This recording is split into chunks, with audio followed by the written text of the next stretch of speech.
नमस्ते साथीहरु, मेरो नाम सरोज र आज चाहिँ मैले चाहिँ एउटा सानो एररलाई चाहिँ फिक्स गर्न जाँदै छु हैन। अब कतिपय नयाँ साथीहरुको ब्लगरमा चाहिँ ब्लगरै क्रिएट नहुने अनि एउटा सानो एरर चाहिँ दिने गर्दो रहेछ हैन। अब त्यो एररले गर्दा चाहिँ नयाँ ब्लग चाहिँ क्रिएटै गर्न मिल्ला रहन्छ ब्लगरमा चाहिँ अरुमा हैन। अब त्यसको लागि चाहिँ अनि जस्तै कि अब म एउटा सानो डेमो देखाइदिन्छु हैन। अब यो मेरो ब्लगर भयो हैन। म यहाँनिर ब्लगरमा लगइन हुँदैछु। यो चाहिँ मेरो ब्लगरको ड्यासबोर्ड हो। त्यसपछि मलाई चाहिँ एउटा नयाँ ब्लग चाहिँ क्रिएट गर्नु मन लागेर हैन। अब यहाँनिर के भनौं ब्लगरको टाइटल भन्दाखेरि केही दिदिम हैन, जस्तै कि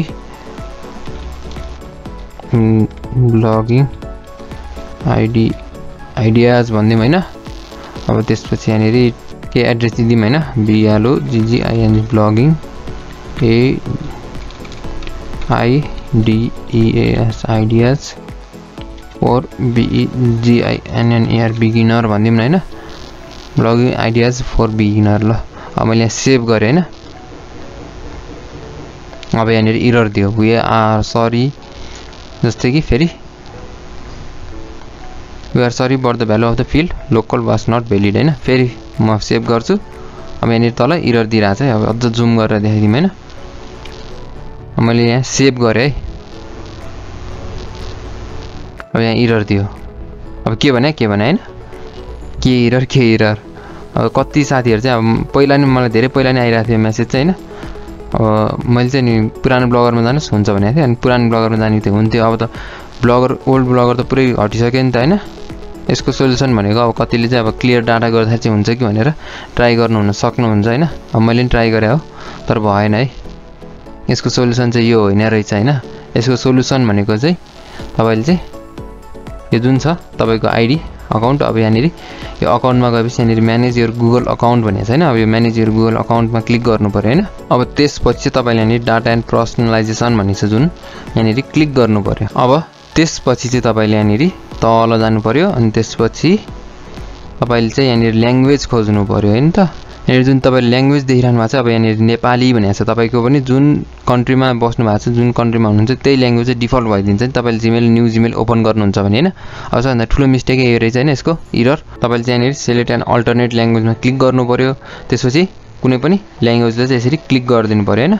अब हामीलाई हिन्दी चाहिएको त होइन नि, हामीलाई इंग्लिश चाहिएको है, इंग्लिश। अब यहाँनिर कन्ट्री देखाउन थाल्यो, सेलेक्ट योर कन्ट्री हैन। अब कन्ट्री सेलेक्ट गर्नु पर्यो, नेपाल हैन है, युनाइटेड स्टेट सेलेक्ट गर्नु पर्यो। त्यसपछि सेलेक्टमा क्लिक गर्नु पर्यो हैन। अब यो सेलेक्ट भयो हैन। अब यसलाई यो जुन एरो छ यो जुन एरोलाई यसरी क्लिक गर्नु पर्यो। त्यसपछि यो डिफल्ट भयो इंग्लिश। अब सबै थोक इंग्लिशमा आउँछ हैन।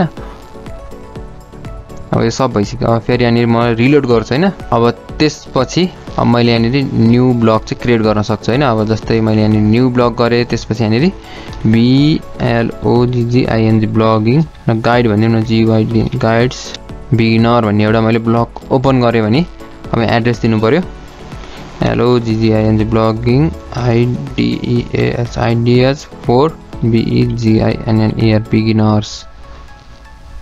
अब मैले यहाँ सेभ गरे भने अब यहाँ कुनै पनि एरर दिनेवाला छैन। तपाईको ब्लग क्रिएट हुन्छ अनि यहाँनिर क्रिएट पनि भइसक्यो।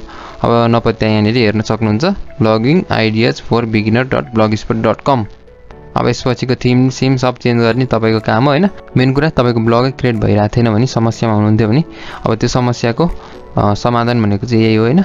अब तपाईले यहाँनिर ल्याङ्ग्वेज चाहिँ मिलाउनु पर्ने रहेछ। मलाई पनि थाहा थिएन, म पनि लास्ट टेन्सनमा थिएँ हैन। अब क्लियर डाटा गर्दा नि भइरहेको थिएन, केही गर्दा नि भइरहेको थिएन। अनि मैले पछि नोटिस गरेँ हैन। अब यो गुगल ट्रान्सलेटरले चाहिँ अहिले त इंग्लिश टु इंग्लिश छ नि, पहिला नेपाली टु इंग्लिश बनाइरहेको रहेछ। अनि मैले चाहिँ नोटिस गरेर अनि यो चाहिँ सोलुसन चाहिँ पत्ता लगाएँ हैन।